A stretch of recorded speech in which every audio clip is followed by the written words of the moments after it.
Hola a todos. En el podcast de hoy vamos a platicar con Paula Sofía Herrera Quiroz sobre traumas relacionados con los partos y preparar a las familias con información basada en evidencia en México.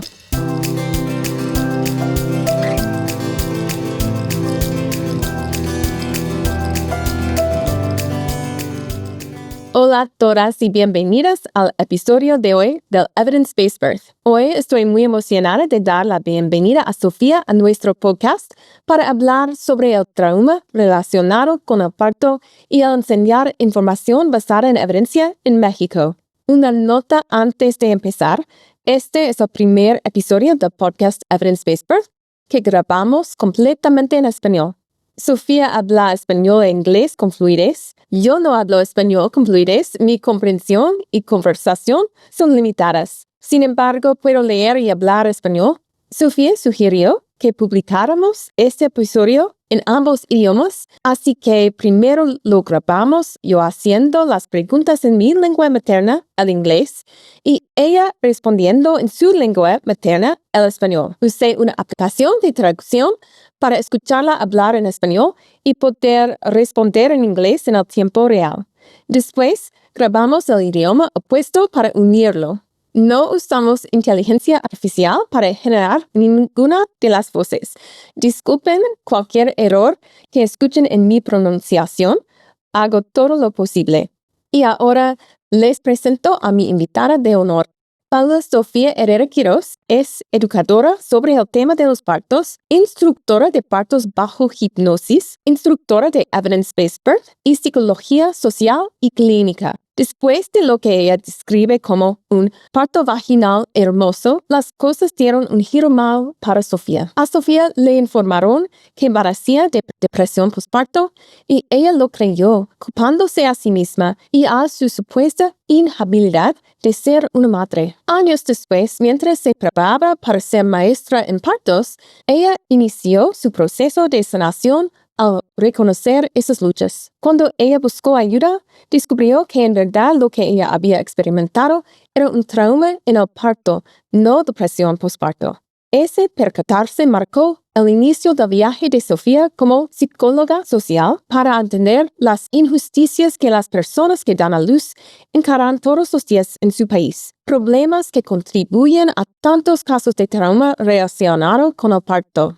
Sofía ha aprendido muchísimo sobre el trauma relacionado con el parto, incluyendo lo común que es, cómo se puede diagnosticar erróneamente como depresión postparto y la cantidad tan pequeña de profesionales que siquiera están enterados de este tipo de trauma.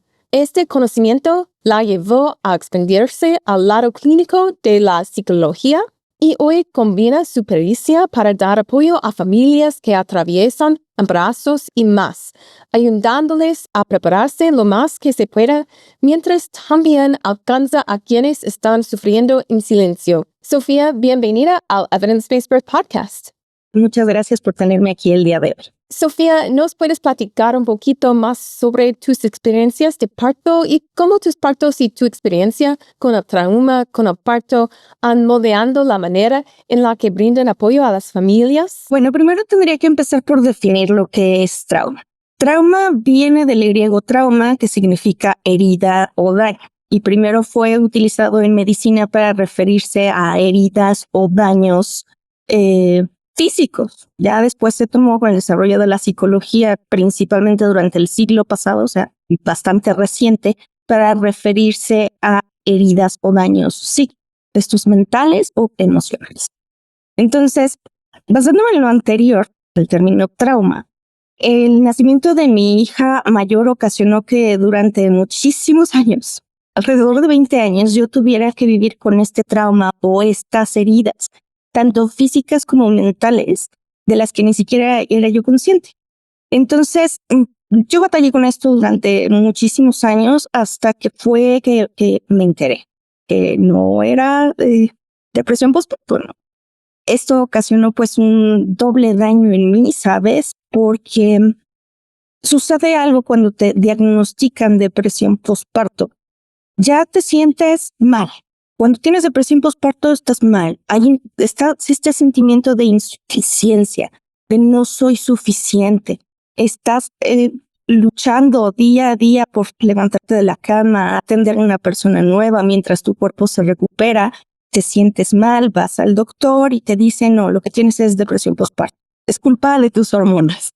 Y entonces viene una doble culpa, ¿no? Aparte de que soy insuficiente, soy defectuosa, estoy defectuosa. Entonces viene como un trauma que se va apilando el uno sobre el otro. Entonces, después de haber aprendido todo lo que aprendí, pues me doy cuenta de lo necesario que es hacer que las personas sean más conscientes de las luchas que pasamos las personas que damos a luz.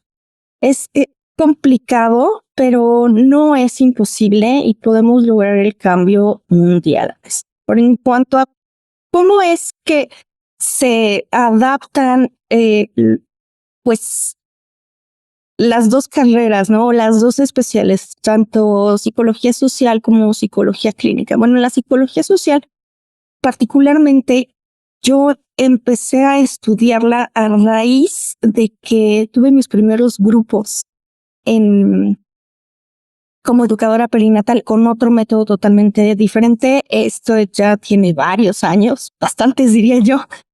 Y me daba cuenta que por mucho que yo les enseñara a mis familias la diferencia entre un parto humanizado y un parto medicalizado para que pudieran tener la mejor atención, buscar el profesional adecuado, el equipo de apoyo adecuado, yo no veía cambios. Realmente yo no veía cambios. Mis familias seguían recibiendo la atención típica medicalizada. Y más allá de ello, yo notaba que por lo menos la mitad de mis familias me reportaban que había depresión postparto. Y yo decía, ¿pero por qué? Si estoy haciendo conforme, de todo lo estoy haciendo conforme al libro. Esto no debería estar sucediendo con tanta frecuencia. Pero pues estaba sucediendo finalmente. Entonces yo decía, ¿por qué? Y empecé a observar en ese momento, había ciertas alternativas y voy a tratar de hacer esto lo menos detonante posible. Había ciertas intervenciones para inducción que no estaban disponibles para nosotros, ciertas intervenciones mecánicas que los médicos pueden practicarnos cuando es necesario hacer una inducción. Sin embargo, en ese momento no eran tan comunes. Y este es un caso de varios. Me encontré con varias situaciones, pero este en particular. De pronto empecé a notar que muchas de mis familias terminaban por recibir una cesárea semanas antes de su fecha estimada de parto. Y yo decía, bueno, ¿por qué? Y entonces cuando por fin ellas se animaban a hablar, muchas veces pasados meses de su experiencia, me empezaban a platicar cómo es que un día en una consulta de control, pues les habían practicado un tacto vaginal, que es muy común, un examen vaginal, con cierta pomada, y que les dolía, que les ardía y que los dedos del médico no se veían normales al salir. Y pues sí, estaban practicando ciertas medidas de inducción sin consentimiento por practicarla. Hoy en día ya es más común, ya los médicos no tienen que practicarla sin que los pacientes se den cuenta. Lo siento, me duele, ¿no? Me duele que suceda esto. Pero estaba sucediendo. Las personas estaban recibiendo barridos de membranas sin consentimiento y me molestó mucho. Entonces, utilicé ese enojo y me puse a estudiar psicología, particularmente buscando especializarme en psicología social para ver qué era lo que estaba pasando y qué se podía hacer antes. Y este es un caso de muchos. Empecé a estudiar psicología social y esto me permitió integrar los conocimientos que yo tenía con herramientas básicas para defender sus derechos, para hacer valer su voz, para poder defenderse, para saber cómo actuar en estos casos de negligencia. ¿Sí? Entonces, yo me sentía sola. O sea, sí logré cambios, pero yo me sentía sola porque me sentía yo como luchando contra corriente en soledad. y era muy abrumador. Más adelante conocí Evidence-Based Birth y dije, bueno, ya no estoy sola, no está solo en mi cabeza, no estoy loca. Esto es una realidad. Y la verdad es que sí me sentí mucho más acompañada en esta búsqueda de cambio y de justicia y de educación familiar perinatal.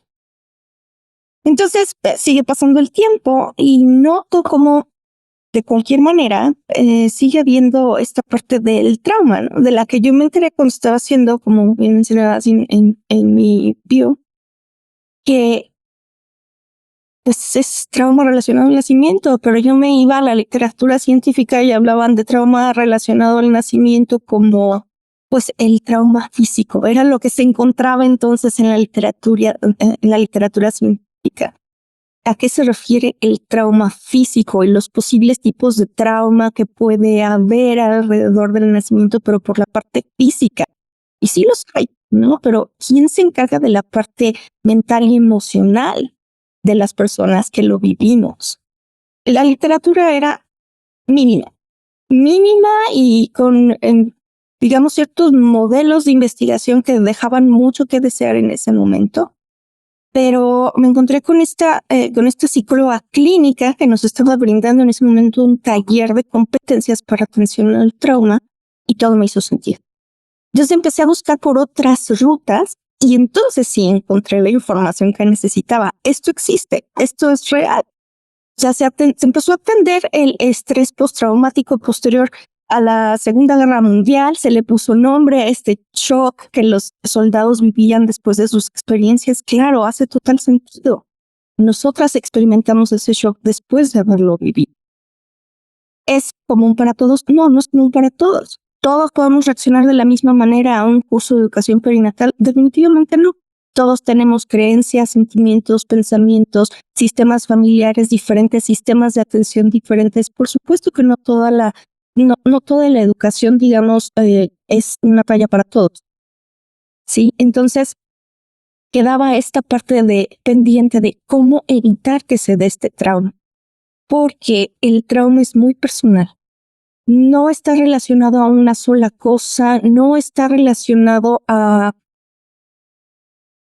evitar cierta cosa en particular y ya me salvé. No, la realidad es que puede venir de muchos lados dependiendo del cómo te sientas en ese momento, el cómo estés percibiendo el ambiente, de lo que hayas vivido en días, semanas o años previos, de las cicatrices internas que cada uno tiene dentro de nosotros.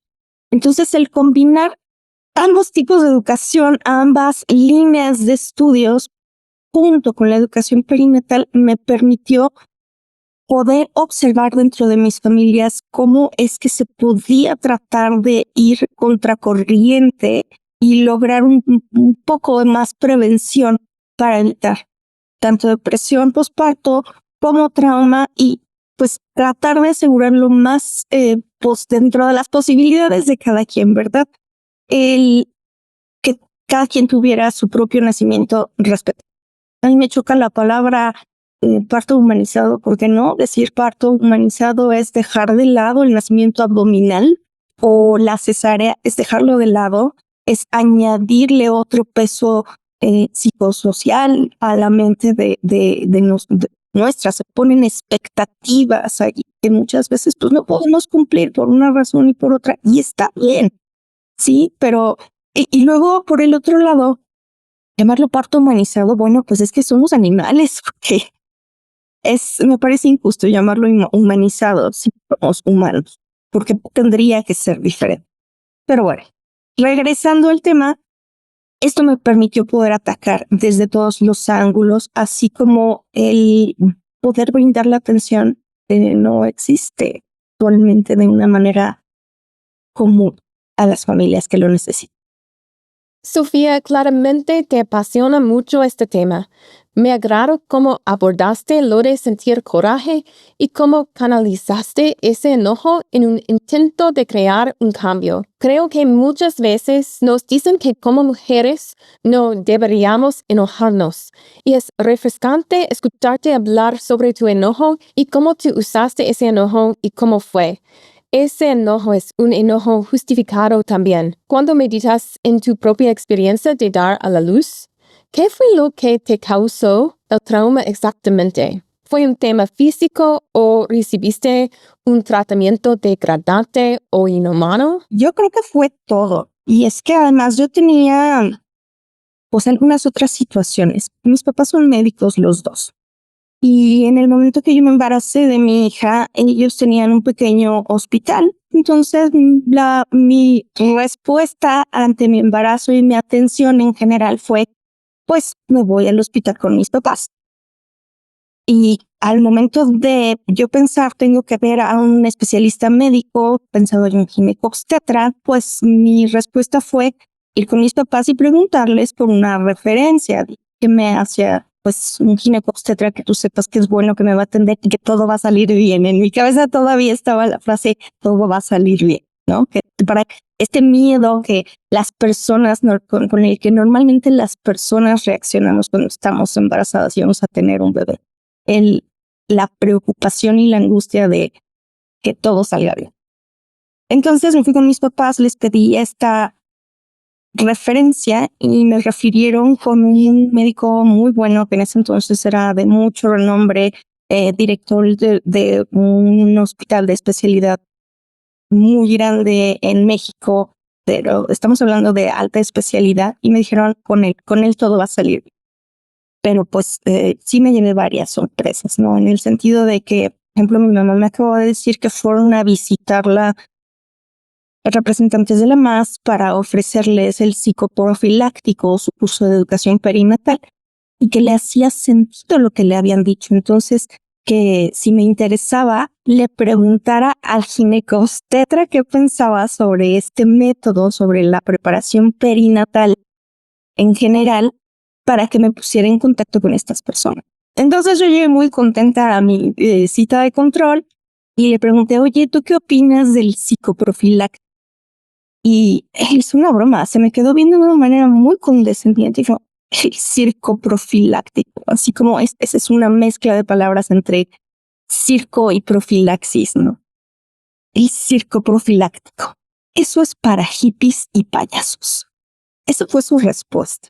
Entonces, pues como buena paciente que era yo en ese momento, decía, pues si el doctor, si el que sabe lo dice, pues no tiene caso. Tú te vas a enfocar en ser buena paciente, hacer todo lo que yo te digo, deja todo en mis manos y todo va a estar bien. Tú pórtate bien y tú tranquila. Desde ahí, ¿no? O sea, hoy lo veo y hubiera salido corriendo, pero en un instante. Pero en ese momento, pues no lo hice. Era recomendado por mis papás, ¿no? Doble carga emocional y psíquica para mí en general. El impulso mental de decir, no voy a estar aquí en las mejores.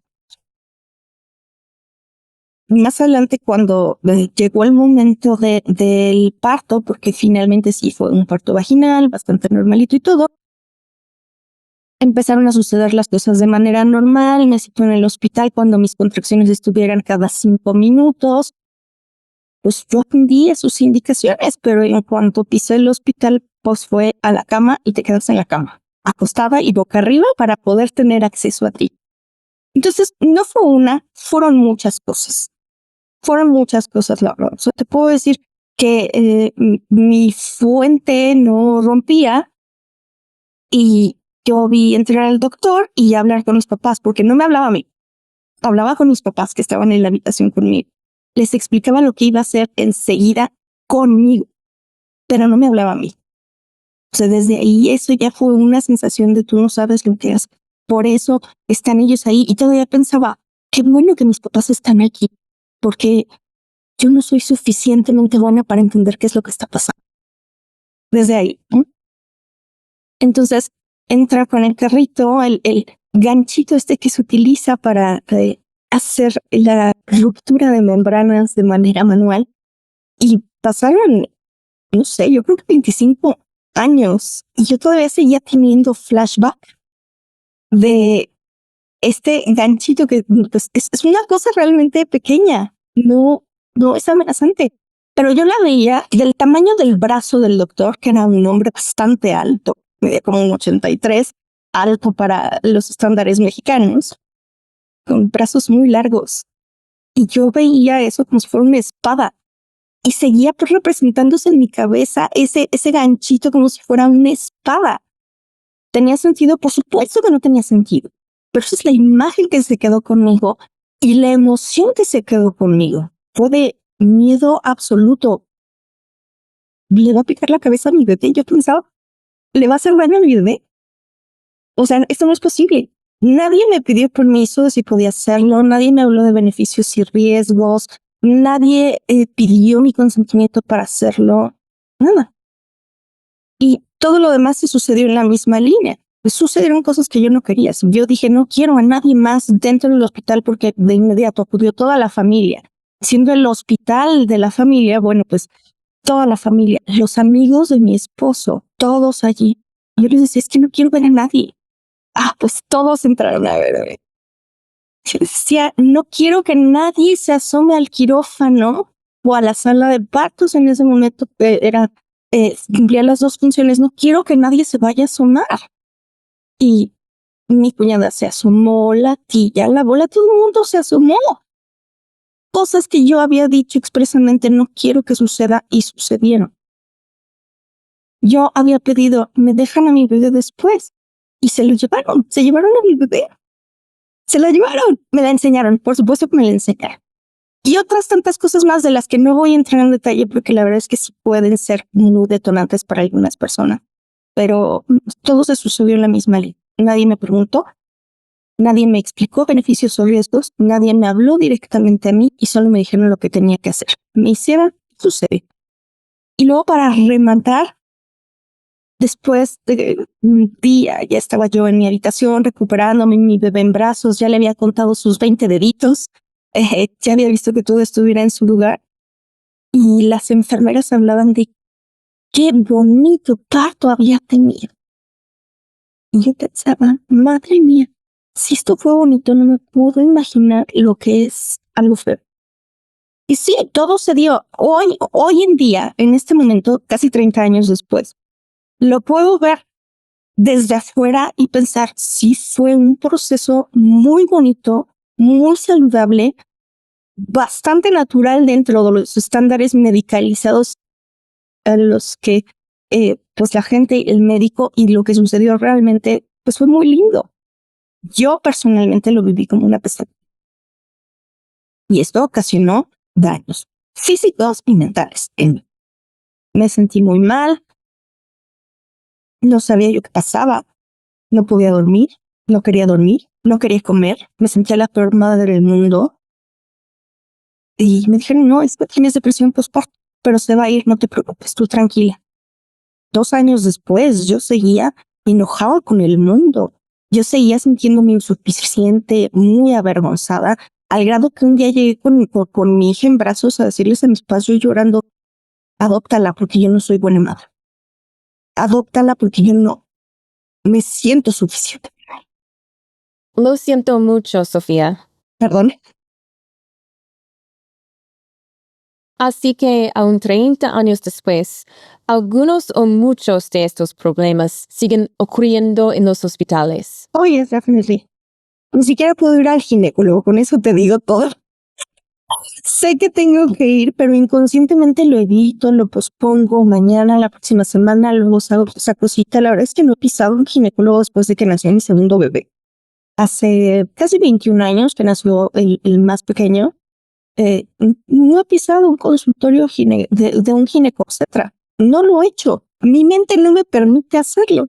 Lo que sí me permite, digo, porque uno tiene que ser responsable con su salud, es que cambié el modelo de atención ginecobstétrico por el modelo de partería. Yo tengo mi partera con el que doy seguimiento a todos mis temas ginecológicos y la verdad es que son una maravilla. Fueron mi salvación en términos de cuidar mi propia salud. Porque no están entrenadas nada más para atender un parto. Por lo menos las parteras egresadas de casa están entrenadas para atender todo tipo de problemas y la salud de las personas que tenemos un útero. Entonces, esa fue mi salvación. ¿Cuál es la tasa de partos por cesárea en México? Mira, desafortunadamente no tenemos números actualizados porque se tardan como 2 años en actualizarlos, pero te puedo decir que durante la pandemia encontramos datos muy alarmantes. Posterior a la pandemia, que fue 2021, que los publicaron y teníamos un porcentaje aproximado de cesáreas del 61%. Y estados como Nuevo León, por ejemplo, que tenían más de un 98% de cesáreas. Busqué la misma información alrededor de 6 meses después y ya la habían quitado. Además, la información la publican de manera muy confusa, muy difícil de entender. Entonces es como, están los números publicados, medio maquillados, pero pues están publicados. Las cesáreas en México son altísimas. Somos uno de los países con más alto índice de cesáreas y pues esto no está bien. No es porque las mexicanas o las personas latinas que damos a luz estemos defectuosas o tengamos algo mal. La realidad es que el problema viene de muchos lados, pero principalmente de un sistema que nos hace creer que nosotras no sabemos dar a luz. Estamos enfermas y que necesitamos de toda la ayuda profesional posible para que todo salga bien.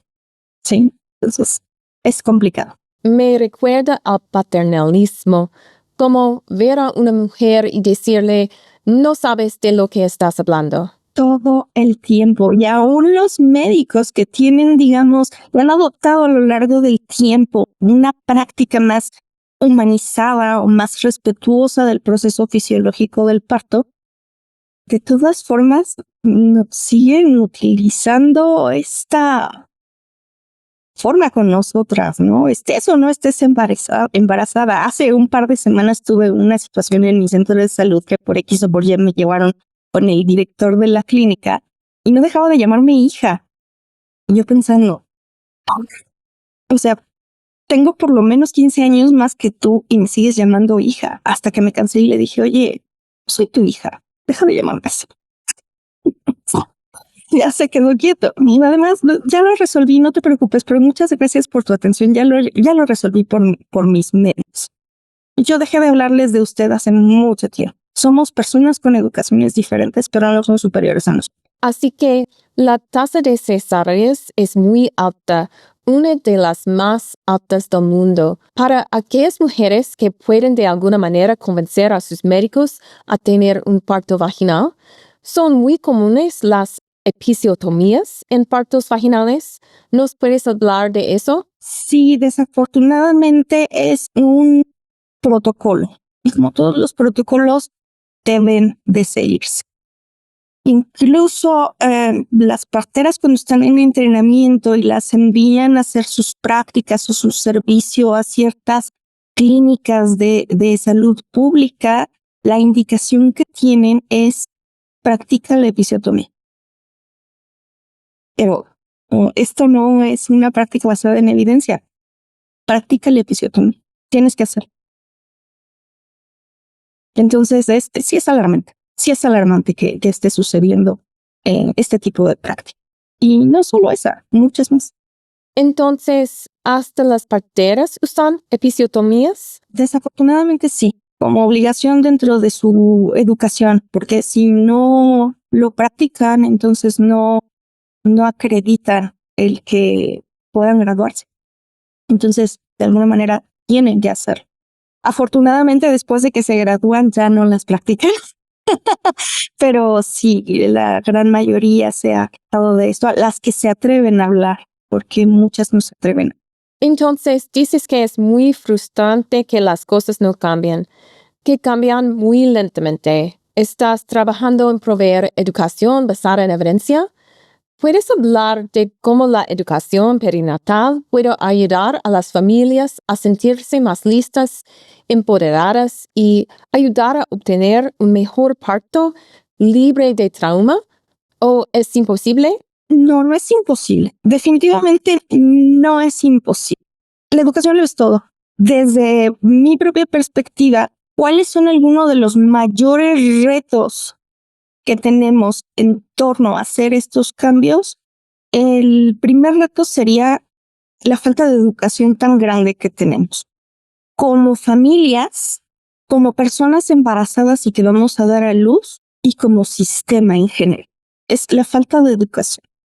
definitivamente la educación perinatal basada en evidencia principalmente ayuda muchísimo a romper esta barrera y esta brecha entre tener un parto saludable, un nacimiento saludable y tener un nacimiento respetado y como lo merecemos, un nacimiento que sea verdaderamente empoderador para nosotras como personas que estamos empezando un ciclo de vida totalmente diferente y para el que la gran mayoría de nosotras no estamos preparadas.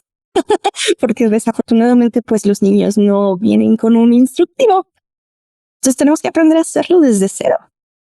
Si tú educas en las familias, es más fácil que las familias puedan distinguir una atención medicalizada y una atención respetuosa. Es más fácil que puedan elegir atenderse en un hospital o en un centro de salud con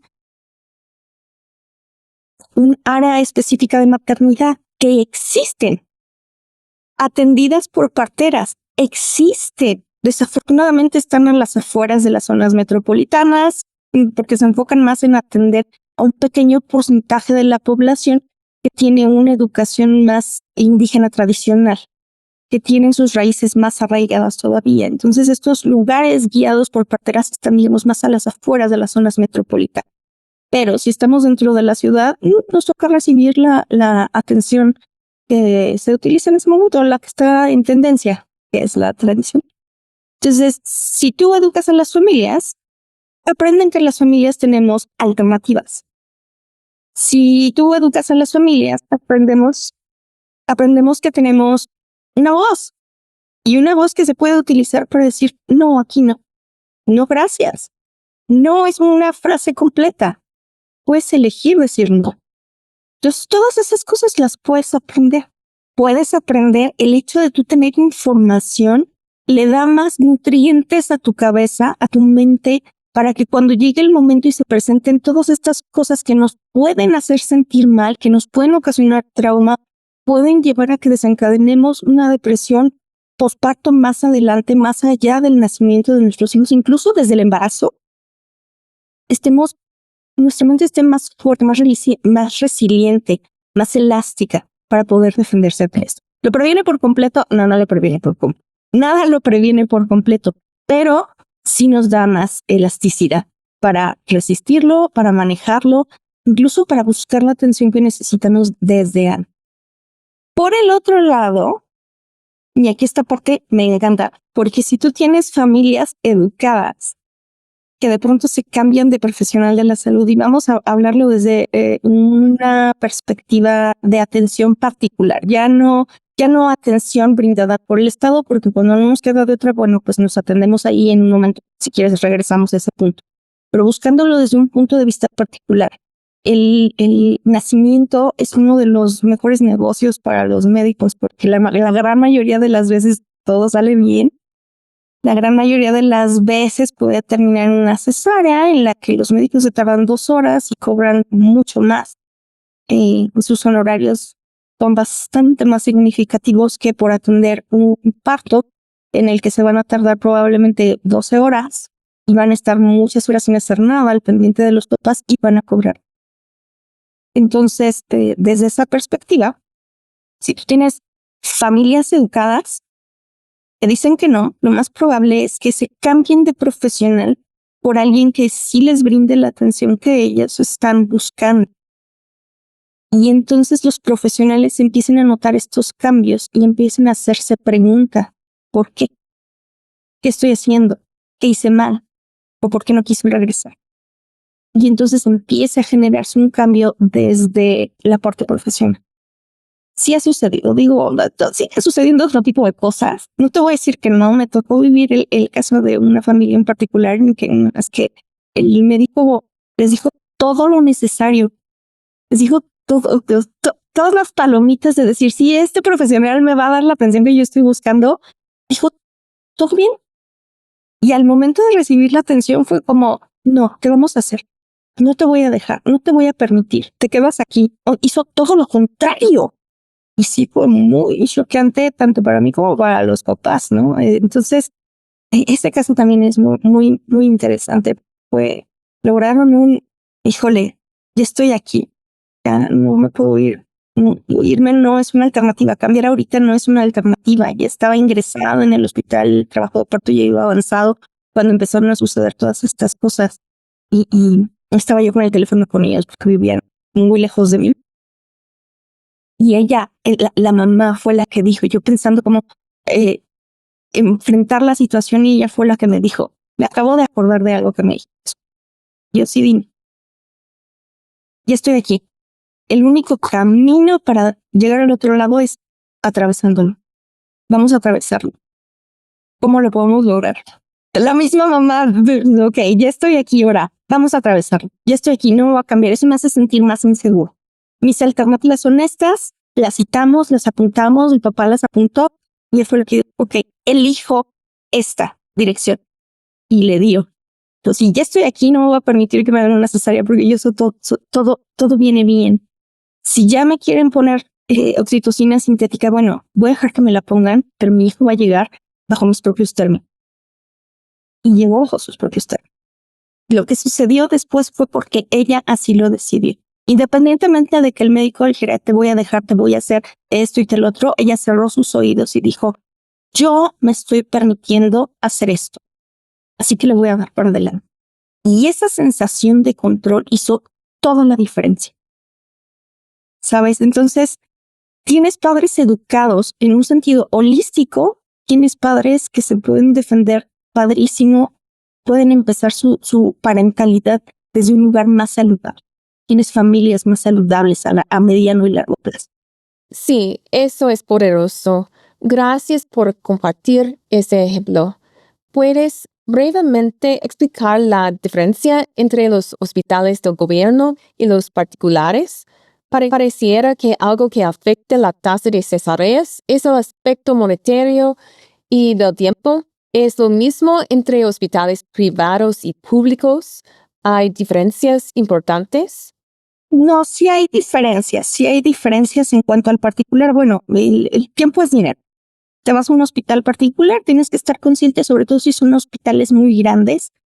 Y me encontré, sí hay publicado un estudio al respecto, me parece que del 2021, no voy a mencionar nombres, pero es un hospital de cadena muy reconocido al que la gran mayoría de los seguros de gastos médicos están afiliados a esta cadena de hospitales con las aseguradoras. Entonces, tienen una gran clientela para atención de nacimiento y un par de residentes de medicina de dentro de estos hospitales hicieron un estudio en uno en particular en la Ciudad de México, en una sucursal de la Ciudad de México, y encontraron un porcentaje del 86% de cesáreas, si mal no recuerdo, en ese hospital.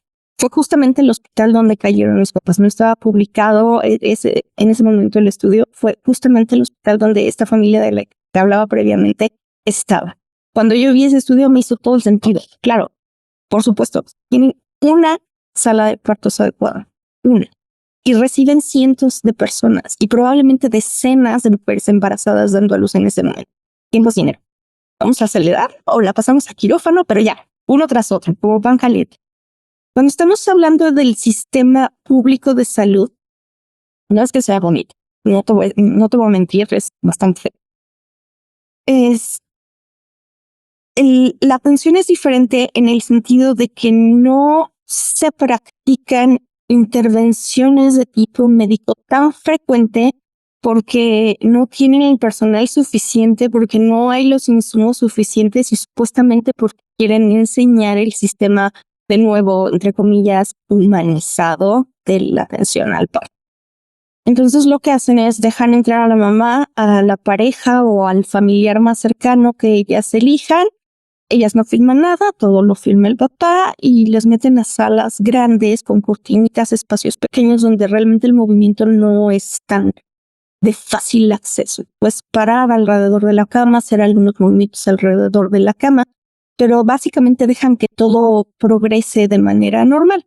Es cuando ya se acerca el momento, la transición, cuando ya llegó el momento de verle la cabeza a bebé emergiendo por entre las piernas de mamá, ¿qué sucede? El cambio, te llevan a una sala de partos con una silla diferente a la, pues, hospitales privados normalmente tienen mesas multipropósito en la mayoría de ellas. Y entonces cuando, bueno, no hay anestesia. Si tú quieres anestesia, bueno, tienes que pedirla con todas tus fuerzas, tienes que buscar que la persona que te acompañe y tu persona de apoyo principal la pida por ti, tienes que luchar por ella. Pero normalmente pues nos dejan sin alternativa. Y de ahí viene que se practica episiotomía, se separan a los bebés, olvídate de piel a piel, en ese momento se lo llevan, ya después te lo regresan bajo sus propios tiempos, tienen tiempos para brindarte atención médica, tienen tiempos para dar medicamentos, incluso si llegaste después de la hora de la cena, ya no te dieron de cena. O sea, es feo, no te voy a decir que. He tenido familias que han cambiado, si digamos a ellos por la zona donde viven les toca un hospital en particular, han buscado la manera de que los atiendan en una de estas clínicas que están a las afueras de las ciudades para que las atienda una partera. Y esto les ha resultado bastante. Y funciona. Qué interesante que para que puedas obtener una mejor atención se tenga que recurrir a áreas más rurales en vez de la ciudad. Sí, se pueden enfrentar con las mismas situaciones, de que si quiero una epidural probablemente no la consiga, pero yo ya sé a lo que me estoy enfrentando y tengo un montón de herramientas, como me eduqué, me preparé, tengo un montón de herramientas para manejar la intensidad de las sensaciones que pudiera o no pudiera sentir. Porque de pronto me dicen, no, es que yo no sentí nada, yo pudiera tener 7 más y lo disfruto igual, ¿no? Es increíble cómo trabaja y cómo funciona la mente. Y tengo familias que me han dicho lo mismo, me dolió, pero ya sentía yo que me arrancaban los cabellos, pero fue bajo mis propios términos. Yo lo elegí así. Así que fue un éxito total en todos los sentidos. Te puedes enfrentar a eso, te vas a enfrentar a que probablemente te practiquen una episiotomía, pero ya sabes a qué vas, ya sabes que por lo menos esta atención más respetada sí la vas a recibir, que te vas a poder mover, que vas a poder utilizar una pelota que ellas mismas te proporcionan, que vas a tener acceso a más medidas de confort para ti mientras estás en ese proceso, porque finalmente el modelo principal pues está guiado por parteras. Pero sí, es curioso que solo sean en las zonas rurales. Sofía, una más pregunta. Viendo el tiempo que nos queda, ¿cuáles son los recursos de Evidence-Based Birth que usas? ¿Cómo te han ayudado? ¿Y cómo estás usando estos recursos? Toda la información, todos los folletos, digamos, todos los handouts de Evidence-Based Birth forman parte de la currícula de mis familias. Recientemente hace un par de años. Antes de eso era, digamos, miembro profesional de Evidence-Based Birth. Y decidí darle la oportunidad hace 2 o 3 años al curso de educación perinatal. Esto me facilitó mucho la vida en el sentido de que, Evidence-Based Birth brinda toda la información científica, por llamarlo de alguna manera, la información práctica, y me encanta la manera como lo haces, por cierto, muy visual para atender a todos los tipos de aprendizaje que hay. Ellos llevan sus lecturas, lo aclaramos en clase y yo puedo de una manera mucho más sencilla dar seguimiento a la otra parte de la educación perinatal, que es esta preparación interna. Y afinar estos puntos. Entonces, la verdad a mí me parece maravilloso, tanto como miembro profesional como particular. Me han preguntado a mis familias si le pueden llevar esas hojas de Evidence-Based Birth a sus profesionales y la respuesta siempre es, por favor, hazlo. Por favor, hazlo y llévaselas, invítalas a que formen parte como miembro profesional porque todos necesitamos aprender esto, todos necesitamos llevarlo a la práctica. Y el hecho de saber, y me veo del otro lado, ¿no? Como profesional es bien difícil también remar contracorriente. Si el modelo de atención te dice que tienes que hacer ciertos procedimientos en orden y tú sabes que no es una atención basada en evidencia, hacerlo tú solo se puede sentir también muy abrumador. Me puedo enfrentar a demandas por mala praxis, por ejemplo. Es uno de los pensamientos, a veces irracionales, pero como ¿por qué tendría que hacerlo si es una práctica basada en evidencia? Pero bueno, con las creencias y con este condicionamiento previo que ya tenemos, pues se requiere un trabajo diferente. Entonces, el hecho de formar parte como un miembro profesional, así tengas toda la preparación universitaria del mundo, si no encuentras gente que piense como tú, va a ser bien difícil lograr el cambio. Encontrar profesionales que piensen y vayan por la misma línea que tú es mucho más sencillo para lograr. Eso es maravilloso. Gracias por compartir eso. Y quiero acompañar a nuestros oyentes a que busquen los volantes en español. Si van a evidencebasebirth.com/translations, pueden ver todos los tratados en español. Y también Google Translate es muy bueno para el sitio web.